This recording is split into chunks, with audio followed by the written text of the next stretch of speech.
유럽 심리학자들이 저를 볼 때마다 하소연을 합니다. 니네 한국 사람들 우리 유럽에 많이 놀러 와. 알아. 한국 사람들 많이 놀러 가잖아. 관광객 때 많이 가는데 왜? 니네 한국 사람들 우리 유럽에 놀러 오면 복장만 관광객이래요. 행동은 근로자래요.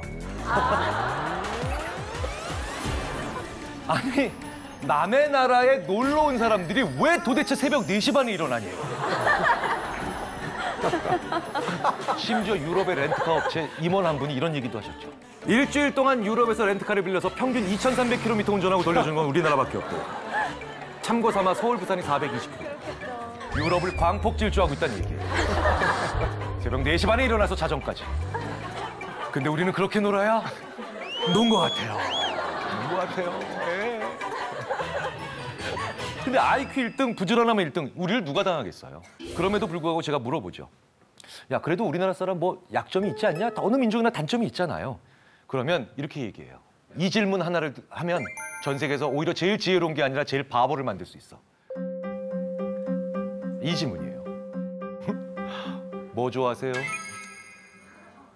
이러면 전 세계에서 우리나라 사람들이 가장 바보스러운 대답을 한답니다. 전 세계 어디에도 없는 이 충격적인 대답. 아무거나요.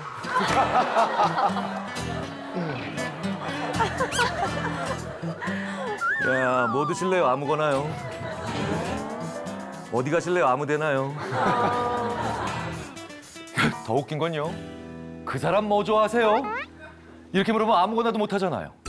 그래서 그 사람 뭐 좋아합니까? 이러면 잠깐만, 그 사람이 뭐 좋아하더라? 잘 몰라요. 안 떠올라. 근데 그 사람이 뭘 싫어하는가는 많이 떠올라요. 그렇잖아요. 그래서 우리는 이런 재밌는 대답을 합니다. 길동이 어떤 음식 좋아해? 길동이? 맵지 않은 거 좋아해. 말도 안 되는 대답이죠. 부모님 뭐 좋아하세요? 이러면 저희 부모님은요. 시끄럽게 하지 않는 거 제일 좋아하세요. 우리는 자기가 뭘 좋아하는지 모르는 거예요. 모르는 거예요. 그런데요, 우리 노인분들의 자살 문제와도 무관치 않다라고 생각을 합니다. 언론에서 많이 들어보셨을 거예요. 우리나라 노인분들 자살 문제. 정말 자살 이슈 되게 중요하고 심각하다. 굉장히 많은 분들이 이렇게 얘기하세요. 노인분들의 자살은 절망 때문이다. 절망 때문이다. 하지만 심리학자들의 대답은 한결같습니다. 노인분들의 자살은 절망 때문이 아니라 무망 때문이다. 무망이 뭔가요? 새로운 희망을 만들어낼 힘을 잃어버리신 거예요. 절망은 뭡니까? 새로운 희망을 만들어냈는데 그게 꺾인 거죠.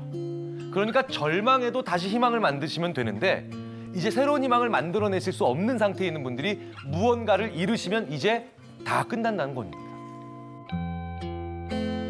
그래서 50이 넘은 사람은 자기가 무엇을 좋아하는지를 많이 알고 있어야 돼요. 그게 인간 장수의 비결이기도 하고 행복의 비결이기도 합니다. 자, 가성비란 말 많이 하죠. 정말 저렴한 물건인데 괜찮은 물건입니다. 자, 그런데요. 인간이 무엇에 대해서 정말 판단하기 어려운 것 중에 하나가 가치입니다. 특히 금전적 가치. 무슨 얘기냐? 저 얼마짜리입니까? 저 얼마짜리입니까? 가격으로, 아니, 근데 뭐 잠깐만요. 이게 돈이 아깝다라는 표정으로 이렇게 저를 쳐다보시면 안 되는데. 우리가 어떤 것의 가치를 돈으로 환산하는 게 그렇게 쉬운 일이 아니라는 거예요. 그 돈의 가치를 우리가 제대로 매겼다면 물건 사고 후회할 일도 거의 없을 거예요. 그런데요, 저는 최소한 10가지의 물건을 사면 최소한 3개에서 4개는 후회합니다. 내가 이걸 왜 이 가격을 주고 샀을까? 내가 왜 이걸 가지고? 이 돈에 대한 가치 판단을 잘 못한다는 건 그것의 본질적인 가치를 아는 게 그리 쉬운 일이 아니라는 겁니다. 그래서 우리는 의외로 엉뚱한 곳에서 그 가치의 발견을 하기 위한 간접적 단서들을 사용하죠. 자, 한번 볼까요? 똑같은 백이 있는데요. 같은 백이에요. 완전히 같은 백인데. 야, 이거 이탈리아에서 사왔잖아. 야, 이거 앞에 있는 마트 혹은 집 앞에 있는 백화점에서 사왔잖아. 왠지 첫 번째 이탈리아에서 가져온 저 백이 더 내가 중고품이라도 사야 될 때 돈을 더 많이 줄 것 같아요. 옛날에 가치를 얘기할 때 이렇게 얘기했죠. 어른들이 물 건너 왔다. 이게 뭡니까? 어렵게 왔다는 거예요. 가치를 결정하는 중요한 이유 중에 하나가 바로 뭐냐면 얼마나 이게 멀리서 어렵게 왔냐예요. 그게 바로 거래 효용이라는 현상이에요. 거래 효용이라는 현상. 진짜 효용 말고 거래 효용, 얼마나 거래하기 어려운 상태에서 왔느냐를 명심을 해야 됩니다. 왜? 일상생활에서 이 거래 효용을 철저히 짓밟는 정반대의 거꾸로 하는 행동들이 정말 많아요. 제가 면접 볼 때 반드시 떨어뜨리는 학생들이나 지원자들이 있습니다. 자, 귀야, 왜 우리 회사 혹은 우리 대학에 지원했습니까? 가까워서요. 나 그럼 가까운 데서 쉽게 왔다는 거죠? 그런데요, 멀리서 온 사람들은 그 이유만으로도 왠지 떨어뜨릴 때 속상해요. 네. 제가 심지어 이런 적이 있었습니다. 제주도에서 온 학생이에요. 제주도에서 수원까지 오는데 얼마나 힘들었겠습니까? 아주대 오는데. 그래서 그 학생을 딱 하는데 떨어뜨릴 수밖에 없을 때 제가 얼마나 속이 상했겠습니까? 그런데 왠지 옆에 고등학교에서 오면요, 내년에 다시 보자. 가까워서 지원했다고 하는 사람 정말 성의 없어 보입니다. 왜? 거래 효용을 뭡니까? 낮춘다는 거예요. 제가 실제로 한번 다른 방송사와 실험을 해본 적이 있어요. 사람들한테 보너스, 경품 당첨된 걸 줍니다. 이 10만 원을 가져오기 위해서 어떤 분들은 바로 앞에서 직원이 바로 거기서 찾아서 줍니다. 가까운 거리에서 왔죠. 그런데 잠깐만 좀 기다려주세요. 요게 지금 상품권이, 백화점 보너스 상품권이 지금 저희 본사에서 직원이 출발해서 갖고 옵니다. 수십 킬로미터를 와서 게다가 기다려서 그분한테 전달하죠. 첫 번째, 바로 앞에서 받은 사람들은요, 그날 거기서 다 쓰고 나갑니다. 소위 말해서 충동구매가 뭔지를 보여주고 나가요. 그런데 어렵게 온 돈, 그 상품권을 받은 사람들은 그걸 거기서 쓰지 않습니다. 더 가치 있게 쓰려고 합니다. 쉽게 번 돈이 왜 쉽게 쓰이는지를 아시겠죠? 거래 효용을 낮추기 때문이에요. 자, 16년 전으로 한번 돌아가 보도록 하겠습니다. 2002년 솔트레이크 동계올림픽. 어떤 사람이 생각나시나요? 오노. 오노가 생각납니다. 김동선 선수보다도 오노가 생각이 나요. 네. 우리나라는 당연히 김동선 선수를 기억하지만 대부분의 외국인들은 스티븐 브래드버리라고 하는 사람을 기억합니다. 이 스티븐 브래드버리는요, do a 브래드버리, 예기치 못한 행운을 취하다 라는 표현으로 호주 국립사전에 등재까지 됐어요. 솔트레이크 동계올림픽. 남자 쇼트트랙 1000m에 출전합니다. 이 스티븐 브래드버리는 예선 통과도 불가능한 선수라는 걸 자기도 알고 있었고 다른 모든 선수들도 알고 있었습니다. 그야말로 참가에 의의가 있는 선수였죠. 예선에서요, 4등인가 5등인가 거의 꼴찌로 들어와요. 그런데 앞선 선수들이 전부 다 실격합니다. 그래서 예선을 통과해요. 그런데 준결승에서 이번엔 어떤 일이 벌어지냐? 우리의 김동선 선수, 중국의 리자준, 정말 최고 선수들이죠. 꼴찌로 마지막 바퀴를 돌아서 이젠 준결승 탈락이 기정사실화 돼 있는데 앞에 있는 두 선수가 다 넘어져요. 그래서 이 선수는 들어갑니다. 결승 가요. 마찬가지로 꼴찌, 이번에는 그냥 꼴찌도 압도적 꼴찌. 그나마 좀 충격이 되는 꼴찌도 아니고 한참 떨어져 있는 꼴찌로 달리고 있는데 지금 보시는 장면처럼 미국의 오노, 우리의 안현수 선수 세 명이 동시에 다 넘어집니다.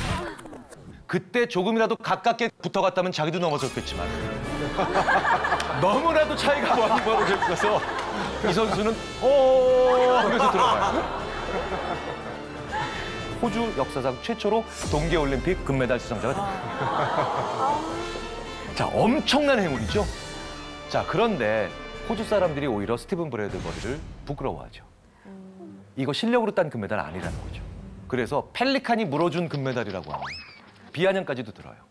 그런데 이게 왜 호주 국립사전에 등재도 되고, 그리고 지금은요, 호주인들이 스티븐 브래드버리를 비아냥거리지도 않고 굉장히 사랑합니다.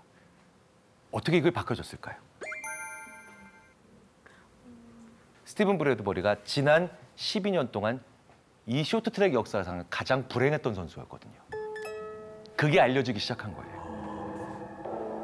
말도 안 되는 부상으로 출전권을 따고도 뼈가 부러지거나, 그렇죠? 이런 수많은 불운을 얘기하기 시작하니까 이 행운이 멀리서부터 온 거예요. 가까운 데서 온 게 아니라. 굉장히 어렵게 온 행운이고 멀리서부터 온 행운이라고 사람들은 느끼기 시작하면서 지난 10년 넘는 불운으로부터 받는 보상이다라고 생각하고 단순한 행운이라고 생각하지 않게 되더라는 겁니다. 자, 어떤 사람이 나의 어떤 큰 성공을 내 노력의 결과인 걸 나는 알지만 그걸 우연한 결과, 행운 이런 식으로 치부할 때 우리는 정말 많이 속상합니다. 그럴 때요, 이게 행운이 아니라 내 노력의 결과라고 얘기하시는 건 별로 좋은 방법이 아닙니다. 내가 훨씬 더 긴 시간 동안 얼마나 불운했는가. 이 불운의 역사를 얘기해주면 그 나를 시기하는 사람들은 어쩔 수 없이 인정할 수밖에 없게 됩니다. 이게 너한테 그냥 온 게 아니라는 걸. 거래 효용이라는 게 그만큼 무섭다는 거죠. 돈 많으면 좋잖아요.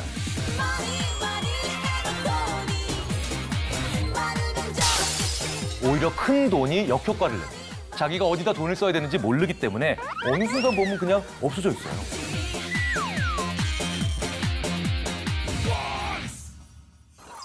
자, 두 개의 게임이 있어요. 게임 A, 92%의 확률로 12만 원을 딸 수 있습니다. 8%의 확률로 24만 원을 잃어요. 게임 B, 17%의 확률로 79만 원을 땁니다. 83%의 확률로 5만 원을 잃어요. 두 게임 중에 어느 걸 하시겠습니까? 저는 솔직히 A를 마음에 가지만 실제로는 B를 할 것 같아요. 네. 근데 한 도전해보고 볼게요. 야, 이게 양다리를 거치시네요. 저는 A 할 것 A, 같아요. 좋습니다. 네. 그럼 확률이 나중에 따지고 보면 둘 다 똑같은 확률이다. A를 선택하나 네, A. 선택하나. 네, 좋습니다. A를 네. 하겠습니다. 저도 A. A. 네. 여기 계신 분들도 제가 나중에 조사해 보면 거의 한 80% A 하겠다고 하세요. 네. 자, 그런데 질문을 바꿔보겠습니다. 게임 A든 B든 하시려면 입장권 사셔야 돼요. 게임 A를 하기 위한 입장권 가격 얼마까지면 사시겠습니까? 13만 원이요. 그럼 바보죠. 딸 수 있는 돈이 12만 원밖에 안 되니까. 자, 그러니까 모든 분들이 12만 원 미만을 부르겠죠. 자, 그런데 게임 B를 하기 위한 입장권 가격 얼마까지면 사실래요? 이러면 이런 분들이 나오신다는 겁니다. 표정이 사행성 짙게 변하시면서 야, 인생 뭐 있냐? 20만 원이라도 한번 해볼래? 이런 분들 나올 수 있겠죠. 왜? 따기만 하면 거의 80만 원을 따지 않습니까? 79만 원. 네. 고르라고 하면 A를 골라요. 그런데 돈을 얼마나 쓸래? 라고 하면 B에다가 돈을 더 많이 쓰겠다고 합니다. 둘 모두 선호도의 표시 방식입니다. 이게 우리 인생입니다. 인간은 선택하라고 하면 확률밖에 안 봅니다. 실제로 아이트래커라는 장비가 있어요. 아이트래커라는 장비는 안구 운동 추정 장치죠. 그래서 1초에도 수십 번씩 사람들이 어디를 보는가를 막 보여주는 장치입니다. 둘 중에 어느 거 하시겠습니까? 제가 첫 번째처럼 물어보잖아요. 그럼 모든 분들이 시선이 어디 맺히냐? 저 92%에 이렇게 계속 맺힙니다. 92, 92, 92, 92, 92, 92, 92, 92. 맺혀요. 그런데 돈을 얼마나 쓰실래요? 라고 하면 이 확률을 보는 분들이 거의 없어요. 안구 고정점의 95%가 이 79만 원, 79만 원, 79만 원, 79만 원, 79만 원. 이렇게 맺히다가 한 0.1초 정도 살짝 위에 가서 12만 원에게 79만 원, 79만 원, 79만 원. 얼마에 쓸까의 관점으로 보자면 우리 인간은 얼마나 가져오는가에 더 관심이 있다는 거예요. 확률이 떨어지더라도. 자, 이 얘기는 뭐냐? 앞으로 쓸 세월, 쓸 돈이 많은 사람들은 뭡니까? 더 모험적일 수 있다는 거죠. 그래서 저는 이런 얘기를 해요. 나보다 젊은 사람들은 나보다 모험적으로 만들어야 된다. 우리나라 분위기는 젊은 사람들한테 빨리 결정하라고 합니다. 뭐 할지 결정하라고. 어떻게 살지 결정하라고. 지금 우리나라에 있는 수많은 저보다 젊은 분들은 저보다 인생에 더 많은 시간을 쓸 수 있어요. 저보다 더 많은 것을 투자할 수 있는 개념이 있죠. 그런 분들한테 조금 더 확률이 떨어져도 괜찮아. 그분들한테 선택을 강요하지 말자는 거예요.